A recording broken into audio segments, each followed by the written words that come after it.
নমস্কার, আজকে আপনাদের সকলের সঙ্গে ঘরোয়া পদ্ধতিতে সহজে চিংড়ি মাছ ভাপা তৈরির একটা রেসিপি শেয়ার করব। চলুন শুরু করা যাক।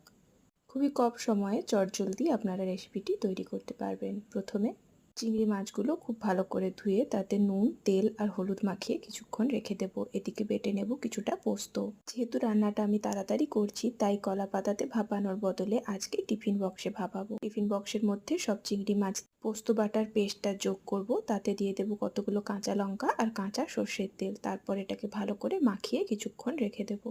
মাছটাকে ভালো করে ম্যারিনেট করে আমি কিছুক্ষণ রেখে দিয়েছিলাম। তারপর প্রেসার কুকারে এভাবে একটা বাটি ভর্তি জল রেখে দিয়েছি, তার উপরে টিফিন বক্সটাকে চাপিয়ে দেব। এরপর প্রেসারে আমি 6 থেকে 7টা সিটি দিয়ে নিচ্ছি। ব্যাস, খুবই অল্প সময়ে আমাদের চিংড়ি মাছ ভাপা কিন্তু তৈরি হয়ে গেছে।